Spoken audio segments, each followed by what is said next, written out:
जय श्री कृष्णा।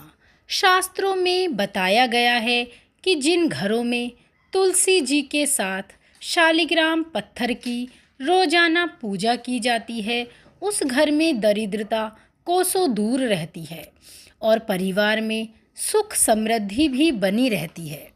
जिस घर में भगवान शालिग्राम होते हैं, वह घर समस्त तीर्थों से भी श्रेष्ठ है।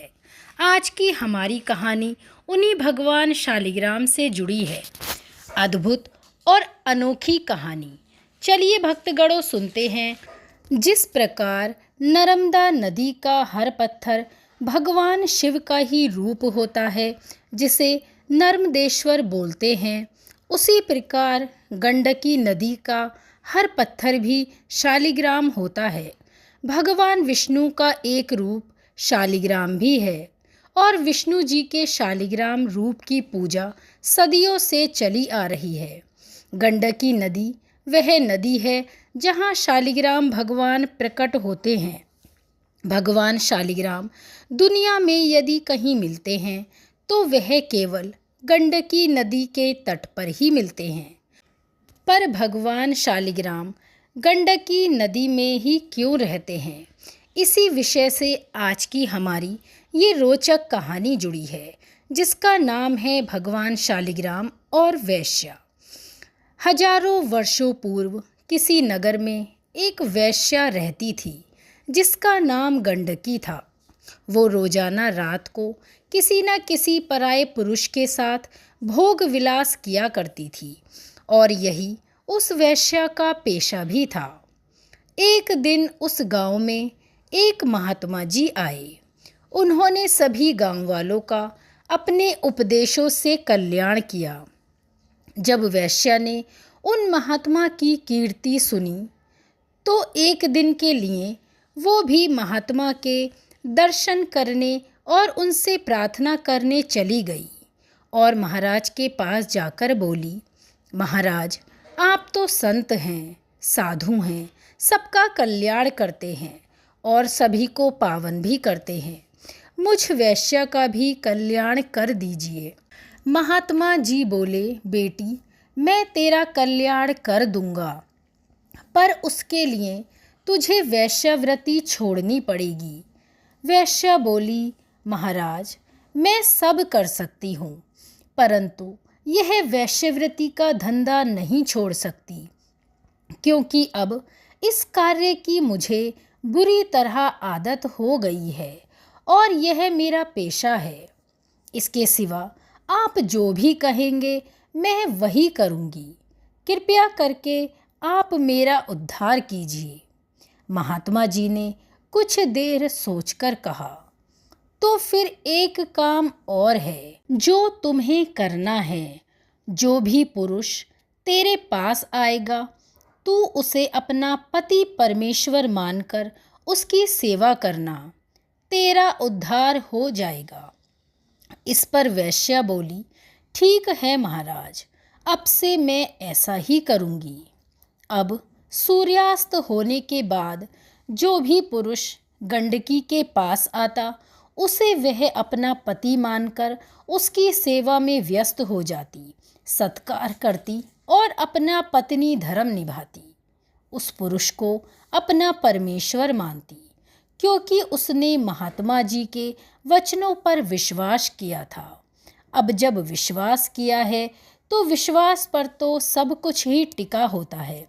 गंडकी के द्वारा किए गए सभी कार्य भगवान विष्णु देख रहे थे। उन्होंने वैश्या की परीक्षा लेने के बारे में सोचा और वे उसके घर एक साधारण मनुष्य का रूप लेकर पहुंच गए। गंडकी ने उनका भी एक पति की तरह ही आदर सत्कार किया और पूरे मन से उनकी सेवा करने लगी। उन्हें अपना पति मानने लगी। गंडकी अपना पत्नी धर्म पूरे मन से निभा रही थी।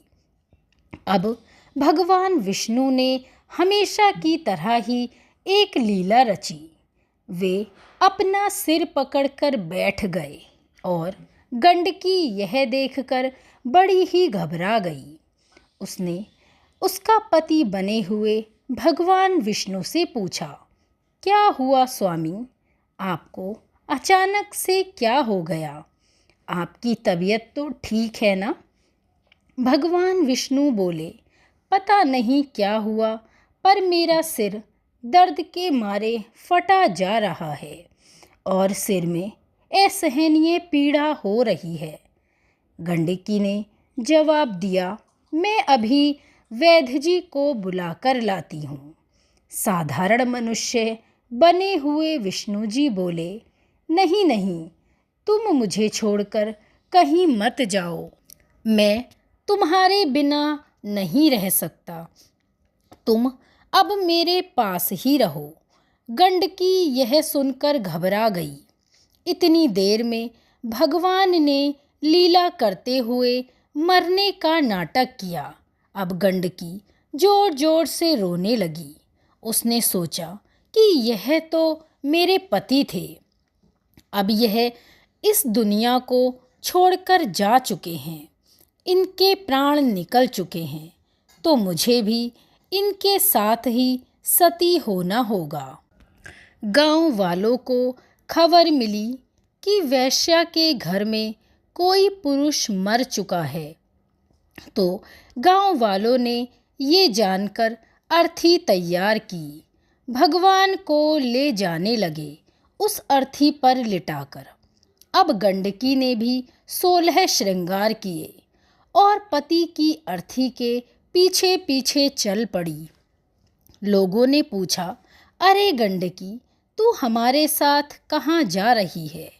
तू तो अपने घर वापस जा। इस पर गंडकी बोली, नहीं नहीं, मैं भी इनके साथ जाऊंगी, क्योंकि यह मेरे पति हैं और इसीलिए पत्नी धर्म निभाते हुए मुझे भी इनके साथ सती होना होगा। इस पर एक व्यक्ति बोला, कैसी पागल है तू? भला वैश्या का भी कोई पति होता है? अरे पागलों जैसी बातें मत कर, तेरा दिमाग तो ठीक है ना? गांव वाले बातें बनाते हुए अर्थी को चिता पर रख देते हैं। गंडकी अपने पति के साथ ही चिता पर बैठ गई। गंडकी ने मन ही मन भगवान विष्णु से प्रार्थना की और कहने लगी, हे प्रभु, मैंने महात्मा जी के वचनों पर विश्वास किया है। तब से लेकर आज तक यदि मैंने अपने पति के सिवा किसी भी पुरुष को ना देखा हो तो इस चिता में स्वयं आग लग जाए। जब भगवान विष्णु ने देखा कि गंडकी तो उन्हें पूरे मन से याद कर रही है, तो उनसे ही प्रार्थना कर रही है, तो उन्होंने भी अपना एक चमत्कार दिखाया और गंडकी की परीक्षा हेतु चिता में आग उत्पन्न कर दी। अब जब आग लगी तो भगवान ने एक आँख खोली कि ये क्या कर रही है। भगवान विष्णु को लगा कि अग्नि की लपटों से गंडकी घबरा जाएगी और चिता से उठकर खड़ी हो जाएगी, पर वह तो अपनी आँखों को बंद किए अपने पति यानी कि भगवान विष्णु का सिर अपनी गोद में रखे बेफिक्री से बैठी रही। चिता की आग भयंकर हुई। भगवान समझ गए कि गंडकी का उद्देश्य बिल्कुल अटल है। उसने यदि किसी एक पुरुष को पति मान लिया तो वह उसके प्रति पत्नी धर्म को सच्ची निष्ठा से निभाती है और आज भी वह यही कर रही है। वह अपने पति के साथ ही अपने जीवन का त्याग करने को तैयार है। तभी वहाँ भगवान विष्णु प्रकट हुए। अग्नि शांत हुई। भगवान विष्णु ने गंडकी को आशीर्वाद दिया।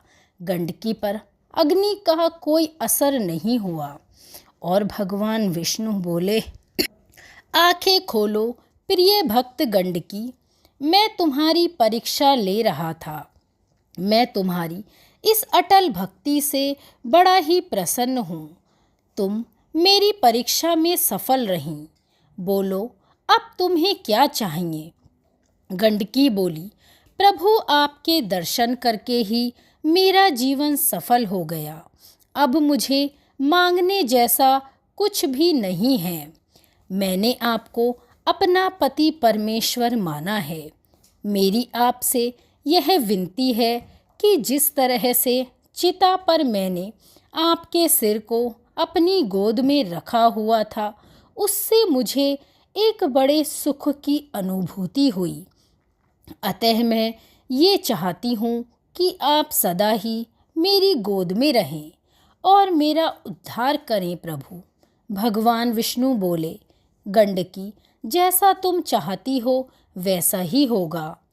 तुम अभी गंडकी नदी में परिवर्तित हो जाओ तथा मैं तुम्हारे जल में शालिग्राम पत्थर के रूप में हमेशा ही निवास करूँगा।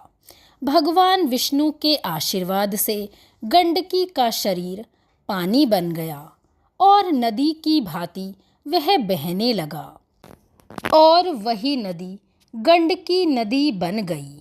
भगवान विष्णु ने गंडकी को आशीर्वाद दिया कि वह सदा के लिए अपने शालिग्राम रूप में उनकी गोद में विराजमान रहेंगे। भगवान विष्णु ने अपने आशीर्वाद से गंडकी का उद्धार किया और उसे एक नदी के रूप में परिवर्तित कर खुद उनकी गोद में हमेशा के लिए विराजमान हो गए। जय श्री कृष्णा। तो भक्तों, कैसी लगी आपको ये सुंदर और भक्तिपूर्ण कहानी? कहानी अच्छी लगी हो तो इसे लाइक और शेयर अवश्य करें। ऐसे ही रोचक और धार्मिक कहानियों के लिए जुड़े रहें कहानी सुनो के साथ। धन्यवाद।